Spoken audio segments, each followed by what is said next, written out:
저는 제가 동안이라고 한 적이 없어요. 근데 사람들이 동안이라고 해요, 저한테. 근데 저는 사실 알다시피 저는 하루에 아침에나 저녁에 세수할 때 그때 저는 중간에 거울을 거의 보질 않아요.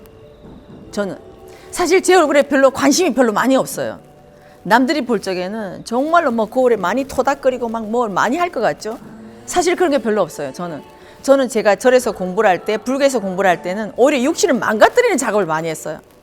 내가 육신에 끄달리면 안 된다라고 생각하고 이 도의 길을 가는데 육신에 끄달리는 순간 나는 이 사의 길로 빠진다 생각했기 때문에 오히려 육신을 많이 혹사했기 때문에 제가 육신을 예쁘게 가꾸려고 하는 생각을 한 적이 거의 없어요. 어떻게 이 육신을 더 많이 혹사시켜서 내가 원하는 답을 얻지? 라고 생각했고, 이 시타르타가 새벽별을 보고 도를 깨쳤다 했을 때 앙상했기 때문에 나도 그렇게 앙상해야 이 도의 답을 찾을 수 있을까라는 그 개념을 갖고 있었기 때문에 저는 제가 예쁘게 꾸미거나 막 이렇게가 내 얼굴이나 뭐 이런 몸에다가 막 하는 이런 걸 제가 별로 해본 적이 없어요. 근데 사람들은 제가 뭐 아주 뭐 비싼 스킨케어를 받고 뭐 막 몸의 관리도 엄청나게 많이 한다고 생각하거든요. 아니요. 그게 없었어요. 그래서 사실 스님을 만나러 올 때 제가 거의 누렇게 떴다 했잖아요. 그 정도로 쟤는 누렇게 뜰 정도로 내 영혼의 걸 갈급하고 내 영혼의 갈증을 느꼈기 때문에 얼굴을 막 꾸민다 이런 게 별로 없었어요. 근데 사람들이 저를 동안으로 봤어요. 근데 제가 지금 와서 가만히 보면 이 동안이 좋은 점도 있고 나쁜 점도 있어요. 근데 원래 동안이면 좋긴 하겠죠. 우리가 왜 동안을 선호하냐면 사람들이 일단 나이가 들면요, 이 세상 사람들이 볼 때 어떻게 보나요? 꼰대? 나이 든 사람들이 지금 대개 보면 다 꼰대라는 소리를 듣잖아요. 그러니까 사람들이 나이 들었다면 싫어하는 거예요. 근데 정말 나이 들으면서도 아주 우아하고 멋진 사람들이 있었다고 한다면 사람들이 나이 드는 것 자체를 싫어하지 않겠죠. 근데 지금 현재 세상에는 나이 든 사람들이 얼굴에 주름살을 쭈글쭈글한 데다가 생각까지도 쭈글쭈글하니까 그런 거 가지고 우리들한테 잘났다고 다가오니까 사람들은 꼰대라고 치는 거죠. 그래서 사람들이 자꾸 동안을 선호하는 거예요. 왜? 동안이면 아직까지 쭈글쭈글 안 하니까 이거로라도 사람들이 조금 우리가 흔히 하는 말로 좀 먹어줄까 싶어서 가는 거라는 거죠. 그러나 저는 제가 동안인 경우는 모르겠습니다. 우리 집안의 내력도 나는 그런지는 모르겠지만 어쨌든 저는 제가 생각할 때 내가 평소에 생활할 때 항상 주저앉질 않았어요. 이렇게 밥도 제가 뭐 이렇게 널브레하게 퍼져가지고 밥도 제가 뭐 예를 들면 많이 먹고 배를 두드리거나 그런 적 없어요. 저는 제가 낮잠도 안 잤다니까요. 정말로 뭐 만에 하나 낮잠을 잘 일이 생겼잖아요. 그럼 저는 너무너무 싫어했어요. 왜? 내가 낮잠 잘 동안에 지구가 몇 바퀴를 돌았어요. 그죠? 지구가 어마어마하게 돌고 있고 여기서 모든 정보가 엄청나게 생산이 되고 세상이 이렇게 빠르게 흘러가는데 나만 잤다는 거죠. 나는 그럼 세상의 흐름이 내가 뒤쳐져 간다는 거잖아요. 그래서 나는 낮잠 자고 나면 너무너무 화를 냈어요. 그래서 낮잠을 안 자요. 거의 아프지 않고서는. 이게 나를 스님 말씀하시더라고요. 저한테 너는 항상 정신을 들고 살았다고. 저는 이거였거든요. 그래서 저는 이렇게 등신을 들고 살았어요. 그거 제가 살찌는 이런 것도 너무너무 싫어해가지고 저는 그것도 마찬가지거든요. 그래서 제가 뭘 하거나 할 때 제가 편하게 그냥 이렇게 널브러하게 있는 걸 싫어했어요. 그래서 저는 절에 가도 스님들한테 내가 뭔가 저 스님이 내가 원하는 답을 줄 수 있을까 할 때도 저는 펑퍼짐하고 얼굴이 둥글하고 이 기름기가 흐르는 스님 저는 절대 가까이 안 갔어요. 뭔가 앙상하고 그래도 뭔가 눈빛이 살아있고 저는 그런 분만 찾았거든요.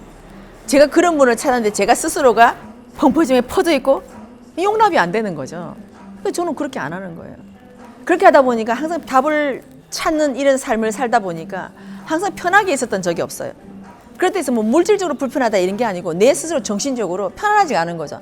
이 답을 찾아야 되는데 하는 이 화두를 들고 살았기 때문에 그렇게 하다 보니까 그냥 편안하게 그냥 뭐 이럴 수도 있지 뭐 이렇게 한 적이 없어요. 그러니까 항상 스님 말씀하신 대로 동동거리면서 정신을 들고 이렇게 살았다는 거죠. 그게 흔히 말하는 제가 스님 앞에 왔을 때 제가 그러거든요. 스님 저 정말 치열하게 살았습니다. 했던 게 이거거든요. 밖에 돈을 치열하게 벌고 이게 아니라 내 스스로와 어떤 편하게 살아보거나 어떤 그래 맞아 이거야 이렇게 한 게 아니었어요. 그래서 우리 친구들하고 제가 절을 가도 제가 늘 했던 말이 그거예요.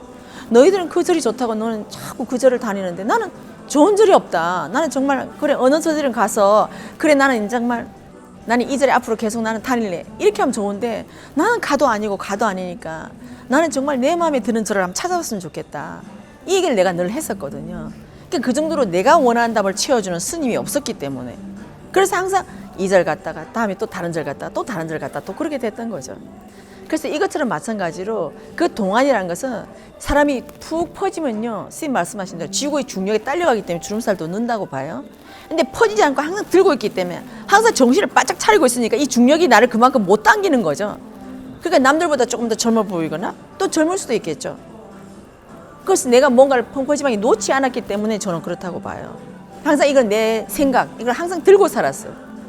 그래서 밥도 70% 이상 만약에 먹잖아요. 내가 먹는 양의 70% 이상 먹으면 막 화를 내는 거예요. 내가 스스로 못 견뎌하는 거죠. 그러니까 그런 건 내가 스스로 조절을 하는 거죠. 스스로가. 내가 그걸 못 견뎌하니까.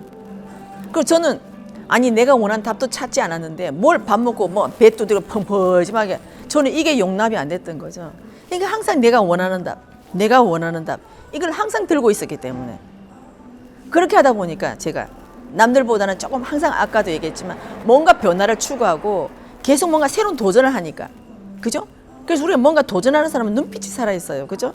그런 사람은 살찔 시간이 없어요. 뭔가 새로운 걸 자꾸 추구하다 보니까 근데 살이 찌는 사람들을 보면 그냥 뭔가 이 초점을 놓친 거죠. 어떤 흐름을 놓치다 보니까 거기 사람이 이제 무너지게 되는 거죠. 그렇게 되면서 내 몸의 어떤 라인도 무너지게 되는 거죠. 저는 우스갯소리로 제가 그랬어요. 라인이 무너지면 여자가 아니다. 저는 그 얘기했거든요. 그 정도로 저는 뚱뚱하고 뭐 날씬하고가 아니라 사람이 기본 라인은 저는 있어야 된다고 봐요. 그게 바로 뭐냐. 사람이 정신을 들고 있으면 이 라인은 유지를 하게 돼요. 이 정신을 놓는 순간에 이 라인은 무너지게 되는 거죠. 물론 체질마다 약간의 라인의 차이는 있겠지만 저는 그랬어요. 그래서 이 정신을 놓지 않고 항상 동동거리면서 살았기 때문에 그래서 아마 이런 것도 유지하고 있지 않나라는 생각이 들고 지금 현재 제 나이 또래에 비해서는 그냥 아직은 조금 뭐 외형적으로나 이런 걸 사람들이 좀 더 젊게 보는 거죠. 그래서 저는 생각도 젊다고 봐요. 제 어떤 사회적인 어떤 친구들이나 이런 친구들을 보면요. 다들 뭐 할머니 할아버지 내가 다들 뭐 세상이 뭐 그런 거지 뭐 이렇게 뭐 재밌게 살면 되는 이렇게 벌써 정신줄을 많이 놨어요. 예, 그래서 거기서 저하고의 갭 차이는 생각의 차이는 어마어마해요. 그거라는 거죠. 그래서 지금 저희는 공부를 해서 어디 정신을 어디까지 들고 있어요? 저희는 스님께서 인류를까지 확장을 해줬고 지금 우주까지 확장을 해놨어요. 그죠? 그럼 저희들이 이만하게 확장이 된 상황인데 저희들 늙을 시간이 어딨나요? 그죠? 할 일이 얼마나 많은데 제가 우스갯소리로 너무 일이 많아서 늙을 시간도 없다고 그랬어요. 너무 일이 많아서 남 탓할 시간도 없다고 그랬어요. 바로 이거거든요. 내가 내 할 일을 찾으면 우리가 흔히 말하는 세상 사람들이 정말 부러워하는 정말 이상적인 사람으로 다가갈 수 있을 것 같아요. 내가 내 할 일 하니까 너무너무 재밌고 너무너무 좋은데 남의 일에 신경 쓸 시간도 없어요. 그렇게 하다 보니까 남 탓 시간이 없다는 거죠. 남의 일에 신경도 쓰고 해야 남 탓을 하는데 그죠? 그러니까 내가 또 재밌게 하면 재밌게 안 되고 있으면 내가 뭐 불평불만한 일이 없잖아요. 그죠? 물론 저도 약간은 있죠. 하지만 그것도 저는 또 이렇구나 금방 잡아 나가죠. 그렇게 하면서 재밌게 지내다 보니까 조금 덜 무너진 것 같아요. 조금은. 그래서 동아리의 비결은 바로 이런 것 같고 그전에는 그냥 일반 동아리였을 때 많이 동아리에서 사람들이 저한테도 막 반말도 쓰기도 하고 했거든요. 그러니까 지금은 반말을 쓰는 사람은 없어요. 하지만 동아리든 아니든 지금은 어쨌든 나는 내 일을 재밌게 하고 나는 그렇게 하고 뭔가 이 세상에 좋은 그림을 그려놓고 싶고 뭔가 세상에 정말 필요한 법을 뭔가를 내놓고 가고 싶고 그렇게 해서 저희 어떤 목표가 뚜렷하기 때문에 퍼져서 앉아서 시간이 없는 거죠. 저는 이것이 바로 나를 지탱해주는 힘이 아닐까라고 생각하고 이런 지탱한 힘이 나를 늙지 않게 하지 않나라는 생각이 들어요. 됐어요?